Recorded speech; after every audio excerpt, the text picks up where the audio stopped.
Recently, retail stores across the United States are suffering from theft crimes. The targets of crime are expanding beyond retail stores such as department stores and large supermarkets to include cargo in logistics warehouses. And the types of crimes, such as car theft and burglaries from empty homes, are also becoming more diverse. The issue is developing into an organized retail theft crime on a scale that is significantly different from the existing simple theft. Up to dozens of people go around in groups, robbing stores and reselling the stolen items at online retailers. CNBC also reported that some of the items traded on Amazon and eBay may have been stolen through retail theft. Some large retail stores, where it is difficult to prevent crime and severe damage, are closing down, so there is a possibility that the local community will turn into a slum. Target, a large American retailer, has been forced to close 9 of its stores in major cities, citing safety concerns for its employees due to organized looting and crime. Brian Cornell, CEO of Target, said the company expected to lose $500 million last year alone due to increased looting and theft. Walmart, a large retail store chain, also closed 4 Chicago stores due to severe theft and safety concerns, and Macy's, a department store chain, had to close stores in Colorado and Hawaii for the same reasons. Nordstrom also had to close 2 stores in San Francisco for the same reason. The National Retail Federation, NRF, said that if businesses close or withdraw, it will be a major blow to the vitality and economy of the community, which could turn it into a slum. Local retailers are arguing that each state needs laws to prevent organized retail theft, including sending a letter to the U.S. Congress urging a stronger response to the crime.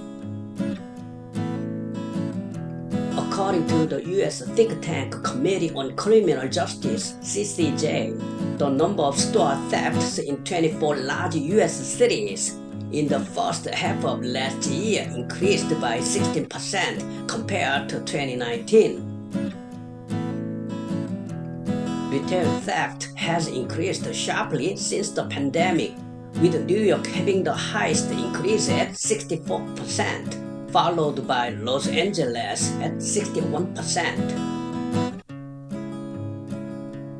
In addition, in Fairfax County, Virginia, which is known to be a fairly safe area, about 3,700 thefts occurred in the first half of last year alone. And even in Irvine, California, an educational city famous for its low crime rate, theft crimes are on the rise.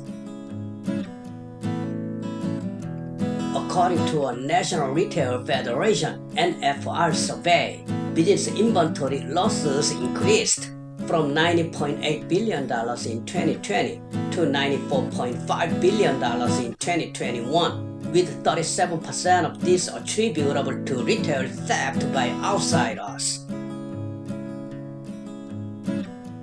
In fact, losses by insiders and theft by employees are also significant. The Retail Industry Leaders Association said that due to the coronavirus, more and more consumers are purchasing goods online rather than in offline stores. And the Retail Industry Leaders Association said perpetrators of theft are reselling stolen goods online.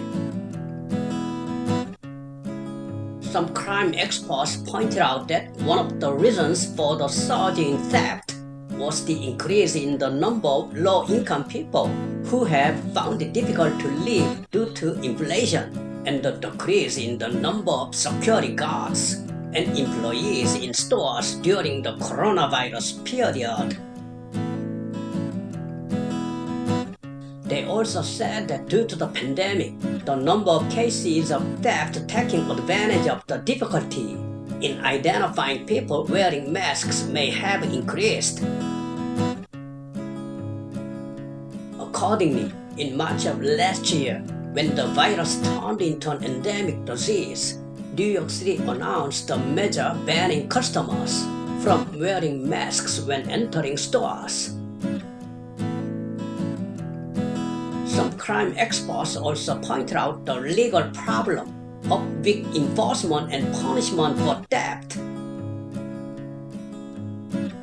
Since 2014, California has classified theft of items worth less than $950 as a misdemeanor crime of livelihood and has not resulted in imprisonment, which appears to be encouraging theft crimes. The punishment for shoplifting is only a prison sentence of less than 6 months or a fine of less than $1,000, which encourages criminals to steal. This policy was originally intended to ease existing punishments in line to reduce prison overcrowding. These measures lead to more frequent crimes as thieves are becoming aware that they will not go to jail, even if they steal a certain amount. Like California, there are 22 states in the US that punish theft of less than $950 as a misdemeanor, including a fine. LA even operates the so-called zero bail system, which does not require bail for minor crimes that do not involve violence, such as theft or drug use. Even if someone catches a thief, the police essentially release them right away. Even though the expiration date of this system, which was introduced as an emergency measure during the pandemic, has expired, LA County decided to reintroduce it, causing public backlash. Gangs of thieves are taking advantage of the weak punishment to commit habitual theft without hesitation, and their methods are becoming increasingly bold and extreme. Even though employees are watching, thieves are openly stealing items and leaving the store, or threatening employees with weapons. Store employees cannot actively respond to thieves because they are afraid of being physically harmed. In 2022, thieves entered an Apple store in California, swept the products into a sack, and leisurely walked away through the store. Nevertheless, the security guards and employees were unable to stop them and had to just watch them run away. Apple instructed its employees to report to the police and keep a wary eye on any incidents of theft or looting within the store. Since California is a state where firearms are allowed, fatal accidents in which employees lose their lives due to gun accidents can occur, so the company may have wanted to prevent such accidents. As such, for safety reasons, some companies instruct their employees to not actively respond to thieves or looters. The California Senate passed a bill banning store employees from confronting thieves with firearms, which appeared to encourage violent crime. However, as the targets of thieves' crimes continue to expand and their methods become more brutal. Some are calling for a stronger response, including increasing the level of punishment everywhere.